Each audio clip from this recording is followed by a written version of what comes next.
Salut tout le monde, comment allez-vous? Moi ça va plutôt bien. Aujourd'hui on se retrouve pour une nouvelle vidéo pour l'histoire de Bankina. Alors Bankina c'est qui? Eh bien elle était la mère de Usopp et la femme de Yasopp. Bref, donc c'est un personnage qui est morte de maladie alors que Usopp était très jeune et que Yasopp n'était plus là. Bref, donc il faut savoir qu'elle est apparue au chapitre 41 et à l'épisode 17 elle vient du village de Siro. Bref, donc au niveau de son apparence, eh bien tout ce qu'on sait c'est quand elle était malade, elle était très pâle et elle avait donc un long nez dont Usopp a hérité et des cheveux noirs raides, bien que dans l'anime ses cheveux soient vert foncé. Elle portait une chemise de couleur vert pastel, c'était une femme assez mince à ce niveau-là. Bref, au niveau de sa personnalité, elle était très gentille et elle se souciait vraiment de sa famille. Elle était très amoureuse de son mari Yasopp, au point de donc le laisser devenir un pirate et partir à l'aventure et attendait son retour. Elle n'a pas vécu assez longtemps pour que Yasopp puisse revenir à la maison où son fils Usopp puisse suivre cette race de pirates, de tireurs d'élite. Et donc elle est morte quand Usopp était très jeune en raison d'une maladie totalement inconnue. Bref, donc au niveau de son histoire, donc elle a poussé son mari à suivre ses rêves et à partir en mer avec les pirates du Roux.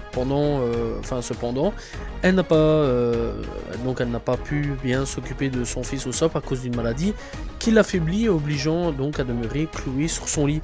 Chaque jour, Usopp disait le même mensonge, que son père était revenu pour les emmener en espérant que cela renforcerait les espoirs de sa mère et l'aiderait à se rétablir.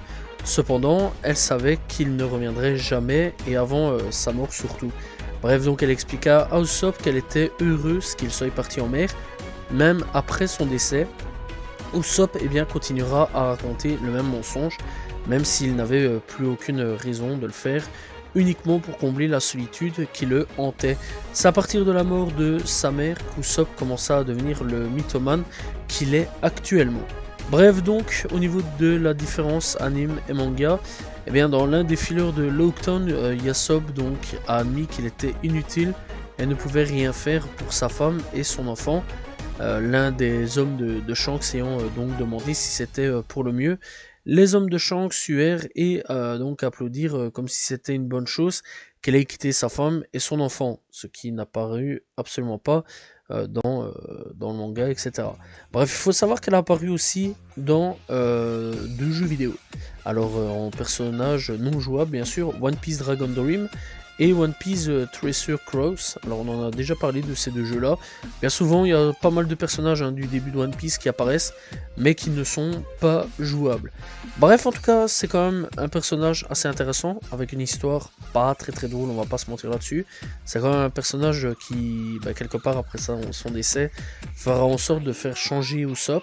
Voilà, il est devenu un mythomane avec tout ça. Bref, en tout cas, c'est un personnage qui a quand même pas mal souffert dans l'anime quand même. Malheureusement, elle est décédée, n'a pas vu une dernière fois son mari.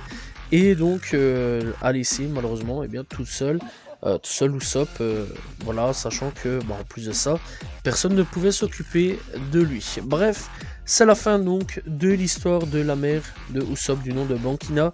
J'espère que vous avez apprécié la vidéo, n'hésitez pas à vous abonner, liker, commenter, partager. On se retrouve demain pour une nouvelle vidéo. Salut tout le monde, ciao ciao.